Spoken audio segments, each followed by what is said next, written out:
everyone, welcome back to our YouTube channel Study Hour with Sakshi. This is Sakshi and I'm back with another video of chapter number 1, the story of village Palampur, class 9 economics. So जिसने भी अभी तक हमारी पिछली video नहीं देखी है, we recommend you to kindly go through the same ताकि आपको इस वीडियो की इन डेप्थ नॉलेज हो.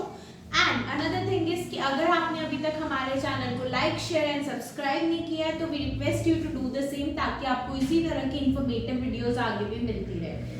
सो let's start with our today's topic. कल हमने पालमपुर विलेज के बारे में पढ़ा था. मैंने आपको बताया था कि पालमपुर एक हाइपोथेटिकल विलेज है जिसका रियलिटी से कोई भी रिलेशन नहीं है. This is a village that is assumed. और ये अज्यूम क्यों किया गया ताकि यहाँ की farming and non farming activities के बारे में हमें पता चल सके. सो आज हम फार्मिंग इन पालमपुर के बारे में पढ़ेंगे कि पालमपुर में जो फार्मिंग होती है वो कैसे होती है. So first is land is fixed. Palampur में जो लैंड है फार्मिंग की वो बिल्कुल फिक्स्ड है. फिक्स्ड इन द सेंस जो लैंड आज है वही लैंड कुछ टाइम पहले भी थी, यानी कि पॉपुलेशन बढ़ी पर लैंड नहीं बढ़ी. सपोज 5% पॉपुलेशन पे भी ये लैंड फिक्स थी और आज अगर 15% पॉपुलेशन है तो भी ये लैंड फिक्स्ड है. About 75% of people are engaged in farming in Palampur. 75% जो लोग हैं पालमपुर में वो फार्मिंग में एंगेज हैं. Land area under cultivation is fix. जो भी एरिया है कल्टीवेशन के अंडर का वो आज भी फिक्स्ड है, यानी कि एक जैसा है. There has been no expansion under cultivation area since 1960. और 1960 से लेकर आज तक प्रेजेंट टाइम तक कल्टीवेशन का जो एरिया है उसमें कोई भी चेंजेस नहीं हुए हैं. Then next is change in method of cultivation. Method of cultivation क्या होता है? ऐसा मेथड जिसका यूज करके हम अपनी फील्ड पे कोई भी क्रॉप को ग्रो करते हैं. तो पालमपुर के फार्मर्स ने सोचा कि हमारे पास जो लैंड है वो क्या है? फिक्स्ड है. तो हम क्या करते हैं, इस लैंड को तो हम बढ़ा नहीं सकते, तो हम क्या करते हैं, मेथड ऑफ कल्टीवेशन को बदल के देखते हैं. अब इसके लिए उन्होंने 2 मेथड्स को अपनाया. पहला था multiple cropping and another one was modern farming. Multiple cropping और मॉडर्न फार्मिंग क्या था? ये ऐसे मेथड्स थे जो इसलिए किए गए प्रैक्टिस ताकि सेम लैंड पे ज्यादा यील्ड ऑफ क्रॉप मिल सके. अब हम बात करते हैं मल्टीपल क्रॉपिंग क्या था. Multiple cropping cultivation of different types of crop in the same piece of land. जब हम क्या करते हैं, अलग अलग टाइप के क्रॉप्स को सेम पीस ऑफ लैंड पे ग्रो करते हैं, यानी कि उसी पीस ऑफ लैंड पे ग्रो करते हैं जो हमारे पास है, जितना एरिया हमारे पास है, लेकिन उसमें हम अलग अलग क्रॉप्स को जब ग्रो करते हैं तो वो मल्टीपल क्रॉपिंग होता है. अब ये कैसे हो सकता है? सारे क्रॉप्स तो एक टाइम पे ग्रो नहीं कर सकते, तो इनके लिए कुछ मंथ्स फिक्स हो गए कि इस मंथ से इस मंथ तक ये क्रॉप ग्रो होगा. जब वो हार्वेस्ट हो जाएगा उसके बाद दूसरा क्रॉप ग्रो होगा. तो यहाँ पर ज्वार और बाजरा जो है वो रेनी सीजन में ग्रो करता है. जैसे ही रेनी सीजन के बाद ज्वार बाजरा हार्वेस्ट होता है उसी लैंड पर पोटैटो ग्रो करता है अक्टूबर में, और पोटैटो के हार्वेस्ट होते ही उसी लैंड पर व्हीट ग्रो करता है विंटर सीजन में. यानी कि लैंड एक है लेकिन उस पे अलग अलग क्रॉप्स अलग अलग टाइम पे ग्रो करने के प्रोसेस को मल्टीपल क्रॉपिंग बोला गया. देन मल्टीपल क्रॉपिंग के बाद 4th पॉइंट है आपका इसमें मॉडर्न फार्मिंग. मॉडर्न फार्मिंग से क्या मतलब? ऐसी टेक्निक्स को यूज करना जो आपकी फार्मिंग को ज्यादा हार्वेस्ट प्रोवाइड करे और जिससे आपकी फार्मिंग अच्छी हो, फार्मिंग की क्वालिटी अच्छी हो, जो क्रॉप की क्वालिटी है वो अच्छी हो. तो मॉडर्न मेथड्स ऑफ फार्मिंग जो होते हैं उनमें वो मेथड्स ऑफ फार्मिंग आते हैं जिससे आपकी क्रॉप की यील्ड अच्छी होती है. इसमें सबसे इंपॉर्टेंट रोल प्ले किया HYV सीड्स ने. HYV सीड्स क्या थी? High yielding variety seeds.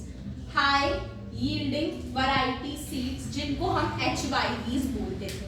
ये HYVs क्या करती थी? ये ऐसी स्पेशलाइज्ड सीड्स थी जो ज्यादा से ज्यादा यील्ड प्रोवाइड करती थी, ज्यादा से ज्यादा क्रॉप्स प्रोवाइड करती थी हार्वेस्ट करने के लिए, और फार्मर्स इनका बड़ी स्केल पर यूज करते थे ताकि वो अपनी फील्ड पर क्रॉप की यील्ड को बढ़ा सके.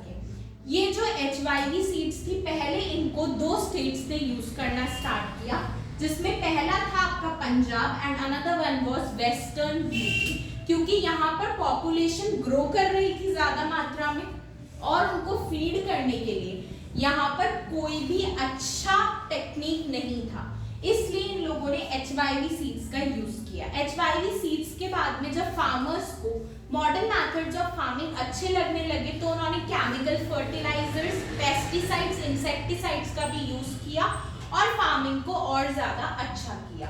अब जैसे हर चीज का हेड्स और टेल्स होता है, हर कॉइन का हेड्स और टेल्स होता है, यहाँ पर भी इस HYV सीड का प्रो भी था और कॉन भी था। प्रो क्या था, इसका बेनिफिट क्या था कि इससे यील्ड की क्वालिटी अच्छी हो रही थी, क्रॉप्स ज्यादा ग्रो हो रहे थे, लेकिन इसके कुछ नुकसान भी थे। अब वो क्या नुकसान थे, वो हमारा नेक्स्ट टॉपिक आ गया, जो है हमारा sustainability of land. Sustainability of land क्या होता है, लैंड की एबिलिटी कि लैंड एक टाइम पे कितना ग्रो कर सकती है क्रॉप्स को। अब क्या हुआ, हमने मॉडर्न मेथड्स ऑफ फार्मिंग तो यूज किए, लेकिन अभी फार्मर्स के लिए modern methods of farming use करना बहुत ज्यादा न्यू था, तो उन्हें नहीं पता था कि इससे क्या प्रॉब्लम्स आ सकती है। तो कुछ लोग तो इसके फेवर में थे, लेकिन जो कुछ लोग इसके अगेंस्ट में थे, वो अगेंस्ट में क्यों थे, क्योंकि इन टेक्निक्स की वजह से क्या हुआ था, modern farming techniques result in over use of resources. इसकी वजह से रिसोर्सेज का ओवर यूज हुआ था, यानी कि हर resource double triple times use हो रहा था। पोल्यूशन ऑफ ग्राउंड वाटर, इससे ग्राउंड वाटर पोल्यूट हो रहा था, खराब हो रहा था। And also kill some useful micro organism in soil, और कुछ यूजफुल माइक्रो ऑर्गेनिज्म जो सॉइल में प्रेजेंट होते हैं, जो सॉइल को ग्रोथ करने में हेल्प करते हैं, एक क्रॉप की यील्ड को अच्छा करने में हेल्प करते हैं, वो खराब हो रहे थे, वो खत्म हो रहे थे, इसलिए कुछ लोग इसके अगेंस्ट में थे। Next is distribution of land. अब ये तो बात हमने कर ली मॉडर्न मेथड्स ऑफ फार्मिंग में क्या उनकी बुराइयां थी, क्या उनकी अच्छाइयां थी, फार्मर्स को क्या डिफिकल्टी हुई, लेकिन इस सब के अलावा फार्मर्स को कुछ डिफिकल्टीज और थी, जिसमें से सबसे मेन डिफिकल्टी थी लैंड को डिस्ट्रीब्यूट करना। जैसा कि हमने फर्स्ट पॉइंट पे पढ़ा कि लैंड फिक्स थी, अब फिक्स थी तो वो डिस्ट्रीब्यूटेड थी। कैसे डिस्ट्रीब्यूटेड थी, 1/3 of 450 families are landless in Palampur. 450 families का 1/3 पार्ट पालमपुर में लैंडलेस था, यानी कि उनके पास रहने के लिए लैंड नहीं थी। तो जब उनके पास रहने के लिए लैंड नहीं थी, तो उनके पास क्रॉप्स ग्रो करने के लिए भी लैंड नहीं थी। 240 families cultivates small plots. 240 families जो थी वो छोटे प्लॉट्स को कल्टीवेट करती थी। कल्टीवेट करके क्या करती थी, कल्टीवेट इतना ही हो पाता था कि वो खुद के यूज के लिए रख लेती थी, बाजार में बेच नहीं पाते थे, तो प्रॉफिट भी नहीं कमा पाते थे, इनकम भी नहीं आ पाती थी। A few of large farmer cultivate 10 hectare or more than 10 hectares of land। और जो लार्ज फार्मर्स थे, जो बहुत रिच थे, वो कितनी लैंड कल्टीवेट करते थे, 10 हेक्टेयर या 10 हेक्टेयर से भी ज्यादा लैंड कल्टीवेट करते थे। यानी कि क्लियर हमें पता चल गया कि यहाँ पर जो डिस्ट्रीब्यूशन ऑफ लैंड था वो प्रॉपर नहीं था, लैंडलेस को कुछ मिला नहीं, जिनके पास लैंड थी उनके पास कम थी, और जो बहुत रिच थे वो इसका ओवर यूज कर रहे थे। इसीलिए डिस्ट्रीब्यूशन ऑफ लैंड यहाँ पर क्या था, अनइवन डिस्ट्रीब्यूशन था। So this was all about our today's topic. इसके कुछ पार्ट्स अभी बचते हैं फार्मिंग इन पालमपुर के, which we will cover in next topic, and उसके साथ में हमारा नेक्स्ट वीडियो जो होगा वो नॉन फार्मिंग एक्टिविटीज का भी होगा। तो प्लीज आप स्टे ट्यून्ड रहिए for our next video. Till then take care, bye bye, and don't forget to like, share and subscribe.